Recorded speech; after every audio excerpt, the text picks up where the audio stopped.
नमस्कार दोस्तों, मैं हूं राजीव और आप देख रहे हैं इस वक्त झारखंड अपडेट। दोस्तों चलिए शुरू करते हैं झारखंड अपडेट के आज के इस सेशन को। और आज का ये सेशन 27 अप्रैल 2025 का सेशन है। आपको एक बार फिर से इन्फॉर्म कर दें, जो अब अपलोडिंग का जो समय है वीडियो अपलोडिंग का करंट अफेयर्स का, वो मॉर्निंग में हो गया है। पहले लगातार मैं वीडियो शाम को इवनिंग में अपलोड करता रहा हूँ, तो अब का जो टाइमिंग है वो 10 AM का है। हर दिन 10 AM में आपको करंट अफेयर्स का वीडियो मिलता रहेगा झारखंड अपडेट के चैनल पे। तो चलिए शुरू करते हैं आज के इस सेशन को। दोस्तों 27 अप्रैल के आज के इस सेशन में हम लोग झारखंड करंट अफेयर्स के कुछ प्रश्नों को देखने वाले हैं। प्रश्नों की संख्या कुल 5 है और इन 5 प्रश्नों को हम लोग पूरे व्याख्या के साथ देखेंगे। साथ में एक अभ्यास प्रश्न भी होगा आपके लिए, जिसका जवाब आप कमेंट में कर सकते हैं। और इसका PDF मैं आपको अवेलेबल करा दूंगा बहुत जल्द टेलीग्राम चैनल पे। आप टेलीग्राम चैनल को ज्वाइन कर सकते हैं, लिंक अवेलेबल है डिस्क्रिप्शन में। इसके अलावा t.me/झारखंड_अपडेट पे जाके आप URL पे भी ज्वाइन कर सकते हैं और ट्विटर अकाउंट को भी फॉलो कर सकते हैं @झार_अपडेट को। तो चलिए दोस्तों शुरू करते हैं आज के इस सेशन को। और हर दिन हम लोग सबसे पहले लास्ट वीडियो के अभ्यास प्रश्न को देखते हैं और आज भी ऐसे ही शुरू करते हैं सेशन को। सबसे पहले देखते हैं लास्ट वीडियो के अभ्यास प्रश्न को। यह प्रश्न था, झारखंड पब्लिक सर्विस कमीशन का नया अध्यक्ष किसे नियुक्त किया गया है? Option A Nilima Kerketta, option B L Khiangte, option C doctor Natwa Hansda और ऑप्शन डी फटीक चंद्र हेम्ब्रम। दोस्तों आपको बता दें कि JPSC का जो नया अध्यक्ष जिसे नियुक्त किया गया है वो है एल खियांगते, यानी ऑप्शन बी इसका सही उत्तर है। इससे पहले नीलिमा केरकेट्टा थी, उसके बाद अब एल खियांगते को बनाया गया है JPSC का नया अध्यक्ष। आइए इसे डिटेल में जानते हैं। दोस्तों एल खियांगते अब JPSC के नए अध्यक्ष बनाए गए हैं। राज्यपाल ने उन्हें नियुक्त कर दिया है 27 फरवरी 2025 को। और उनका पूरा नाम दोस्तों आप याद रखिएगा, कभी कभी पूरा नाम भी एग्जामिनेशन में पूछ लिया जाता है किसी प्रमुख व्यक्ति का। लाल बियक लुआंगा खियांगते इनका पूरा नाम है और पूर्व में मुख्य सचिव रहे हैं। 1988 बैच के IAS अधिकारी रहे हैं और 22 अगस्त 2024 को तत्कालीन अध्यक्ष डॉक्टर मेरी नीलिमा केरकेट्टा के सेवानिवृत्ति के बाद कुछ दिनों तक ये पद खाली रहा था और अब एल खियांगते को JPSC का नया अध्यक्ष नियुक्त कर दिया गया है। एल खियांगते के बारे में दोस्तों आपको बता दें कि एल खियांगते मूल निवासी हैं मिजोरम के, आदिवासी समुदाय से संबंध रखते हैं। झारखंड के 24वें मुख्य सचिव यानी चीफ सेक्रेटरी थे और सेवानिवृत्त हो गए 31 अक्टूबर 2024 को। चलिए दोस्तों अब कुछ नए प्रश्नों को हम लोग आज के इस सेशन में देख लेते हैं, जो करंट अफेयर्स का प्रश्न है। जिसमें आज का पहला प्रश्न है, तितली महोत्सव का आयोजन 26 से 28 अप्रैल 2025 के दौरान किस अभ्यारण्य में कराया जा रहा है? बिरसा मुंडा जूलॉजिकल पार्क, उधवा झील पक्षी विहार, दलमा वन्यजीव अभ्यारण्य या बेतला राष्ट्रीय उद्यान? दोस्तों इस प्रश्न का सही उत्तर है, यानी तितली महोत्सव का जो आयोजन कराया जा रहा है ये अपने आप में एक नए तरह का प्रयोग भी है। दलमा वन्यजीव अभ्यारण्य में इसका आयोजन किया जा रहा है, यानी ऑप्शन सी इस प्रश्न का सही उत्तर है, दलमा वन्यजीव अभ्यारण्य। आपको बता दें दोस्तों कि तितली महोत्सव का आयोजन दलमा वन्यजीव अभ्यारण्य में किया जा रहा है। 26 से 28 अप्रैल के बीच इसका आयोजन किया जा रहा है और इसके आयोजन का मुख्य उद्देश्य है तितली संरक्षण को बढ़ावा देना। यह क्षेत्र दोस्तों तितलियों के लिए काफ़ी सुरक्षित माना जाता है। काफ़ी अलग अलग ब्रीड की तितलियां यहाँ पाई जाती है। नई तितलियों की खोज करना, संरक्षण करना इसका उद्देश्य है और अपनी तरह का यह पहला आयोजन है। इकोलॉजिकल बैलेंस बनाए रखने में तितलियों की एक महत्वपूर्ण भूमिका होती है, उस पर प्रकाश डाला जाएगा, क्योंकि कई जो वैज्ञानिक है यहाँ वो ज़रूर उपस्थित रहेंगे यहाँ पे, जहाँ वो अपनी राय रखेंगे कैसे संरक्षण किया जा सकता है, कैसे नई तितली का खोज किया जा सकता है। कई ऐसे तितली हैं जो अभी तक पता नहीं लग पाया है या फिर उनकी प्रजाति को खोजा नहीं जा सका है, कई विलुप्ति के कगार पे हैं, तो उन सभी बातों पर यहाँ पे प्रकाश डाला जाएगा और साथ ही उनके आवासों के संरक्षण के महत्व को भी उजागर किया जाएगा, क्योंकि तितली वैज्ञानिक यहाँ पे ज़रूर उपस्थित रहेंगे और इस पर चर्चा भी होगी, गोष्ठी भी होगी। चलिए अगले प्रश्न को अब देखते हैं। और अगला प्रश्न है, मल्टी स्पोर्ट्स ट्रेनिंग सेंटर का निर्माण किस शहर में कराया जा रहा है? रांची, जमशेदपुर, बोकारो या धनबाद?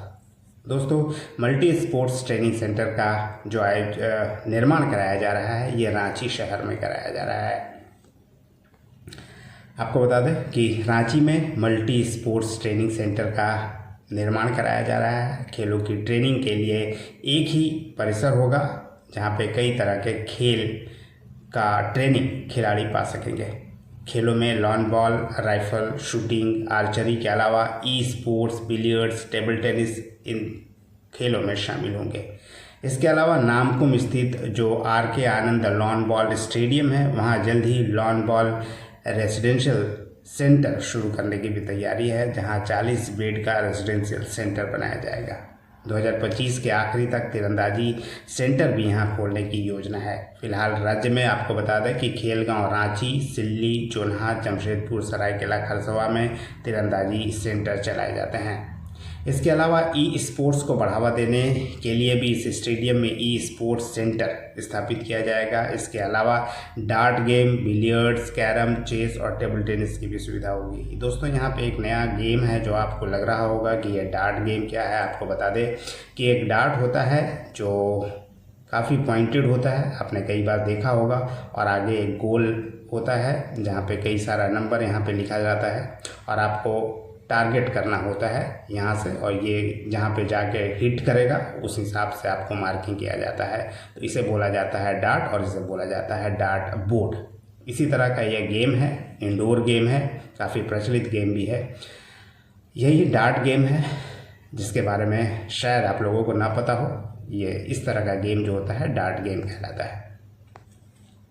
इसके अलावा दोस्तों आपको बता दें कि लॉन बॉल रेजिडेंशियल सेंटर में रहकर जो ट्रेनिंग होंगे उन्हें फ्री में इस English speaking course, computer course, facilities भी उपलब्ध कराया जाएगा।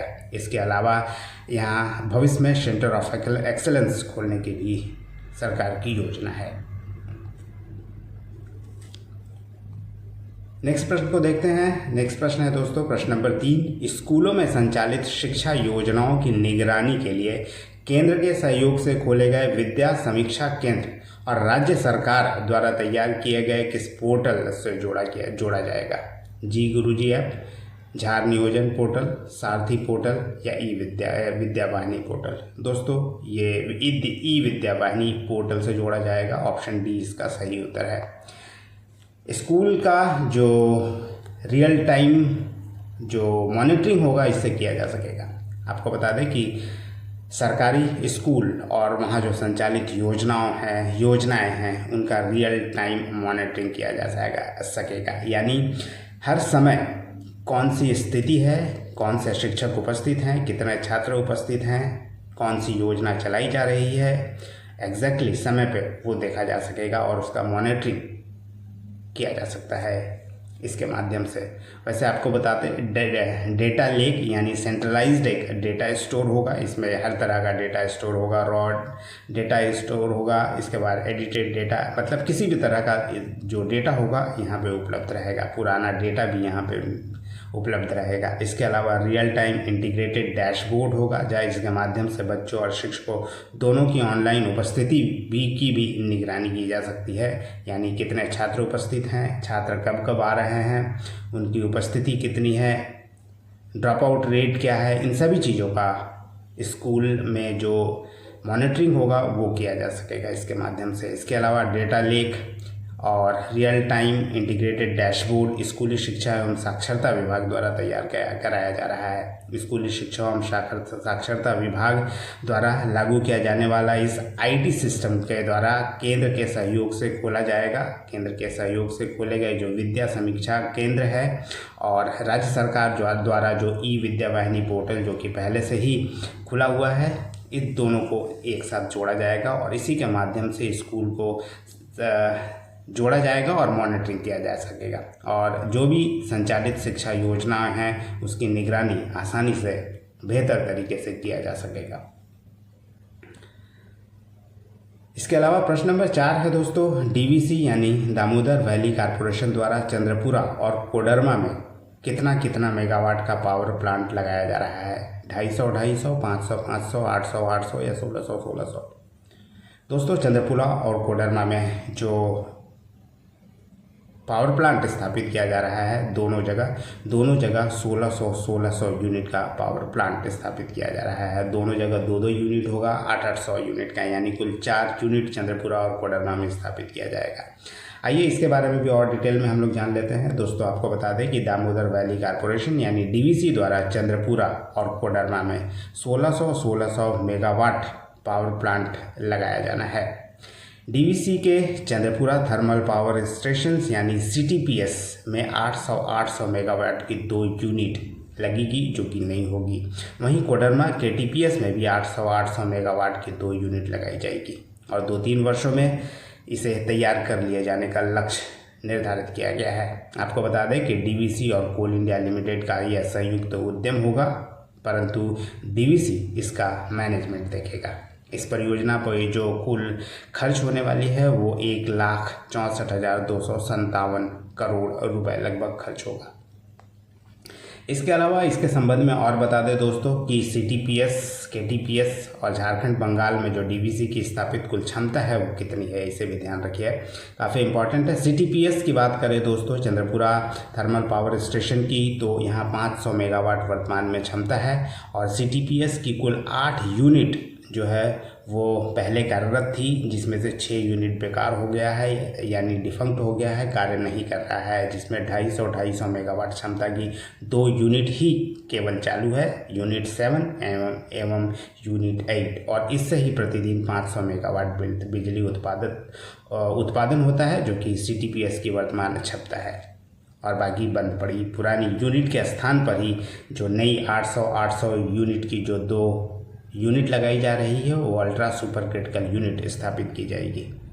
इसके अलावा केटीपीएस यानी कोडरमा थर्मल पावर स्टेशन की वर्तमान क्षमता की बात करें तो दोस्तों 2 यूनिट है 500 मेगावाट की, जिससे प्रतिदिन 1000 मेगावाट बिजली का उत्पादन होता है। वहीं झारखंड बंगाल में डीवीसी की जो कुल स्थापित जो क्षमता है उसकी बात करें दोस्तों तो कुल 6,687.2 मेगावाट स्थापित क्षमता है डीवीसी की झारखंड और बंगाल में। आइए इसका ब्रेकअप भी देख लेते हैं। झारखंड के बोकारो थर्मल पावर स्टेशन की बात करें तो 500 मेगावाट, केटीपीएस यानी कोडरमा थर्मल पावर स्टेशन की बात करें तो 1000 मेगावाट, सीटीपीएस की बात करें तो 500 मेगावाट, पंचेत हाइडल स्टेशन की बात करें तो 80 मेगावाट, तिलैया हाइडल स्टेशन की बात करें तो 4 मेगावाट बिजली का उत्पादन इन सभी हाइडल पावर स्टेशन से हो रहा है। वहीं सौर ऊर्जा से कोडरमा में 11.162 यानी 11.162 मेगावाट बिजली का उत्पादन वर्तमान में हो रहा है। तो ये दोस्तों केटीपीएस, सीटीपीएस और झारखंड बंगाल में डीवीसी की जो कुल क्षमता है वो है। आइए अब 5वें नंबर प्रश्न को देख लेते हैं। और आज का जो 5वां नंबर प्रश्न है दोस्तों, निम्नलिखित में से किसका 16 अप्रैल 1858 को 167वां स्थापना दिवस मनाया गया? दोस्तों, आपको बता दें कि 1858 नहीं बल्कि 16 अप्रैल 2025 को 167वां शहादत दिवस मनाया गया। दोस्तों, आपको बता दें कि इसके लिए जो ऑप्शन है वो है ठाकुर विश्वनाथ शाहदेव, तिलका मांझी, भागीरथ मांझी और गंगा नारायण सिंह। और इसका सही उत्तर है दोस्तों ठाकुर विश्वनाथ शाहदेव। आपको बता दें कि 16 अप्रैल 1858 को उन्हें फांसी की सज़ा दी गई थी और तब से अब तक 167 वर्ष हो गए हैं और 167वां शहादत दिवस उनका मनाया जा रहा है 2025 में। आइए इनके बारे में भी थोड़ा जान लेते हैं दोस्तों। 1857 विद्रोह के समय अंग्रेजों के विरुद्ध लड़ने वाले क्रांतिकारियों में से एक थे ठाकुर विश्वनाथ शाहदेव।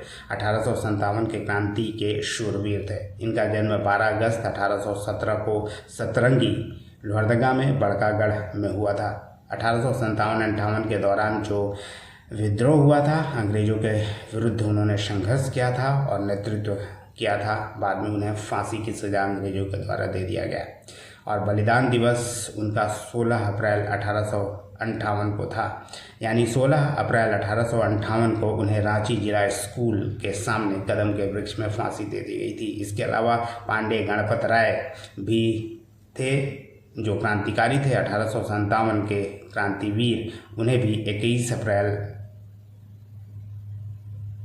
को फांसी दे दी गई थी 1858 को, और 21 अप्रैल 2025 को उनका भी 167वां शहादत दिवस मनाया गया। यानी पांडे गणपत राय और विश्वनाथ शाहदेव, इन दोनों को 1857 में जो लड़ाई लड़ी गई थी अंग्रेज़ों के विरुद्ध, उसके बाद इन दोनों को फांसी दे दिया गया था और दोनों को कदम के पेड़ में रांची में फांसी दिया गया था। तिथि केवल अलग अलग था, याद रखिएगा। 21 अप्रैल को पांडे गणपत राय को दिया गया था 1858 में, और जबकि 16 अप्रैल 1858 को ठाकुर विश्वनाथ शाहदेव को फांसी दी गई थी।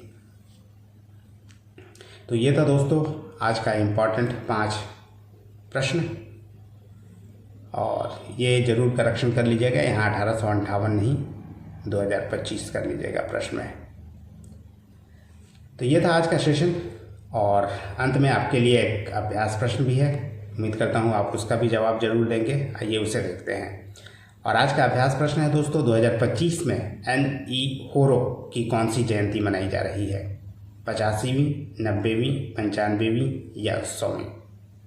दोस्तों इसका जवाब आप कमेंट में कर सकते हैं। नेक्स्ट सेशन में इसे हम लोग डिटेल में देखेंगे। तो यह था दोस्तों आज का सेशन। फिर मिलते हैं नेक्स्ट सेशन में, तब तक जुड़े रहिए और देखते रहिए झारखंड अपडेट। धन्यवाद दोस्तों।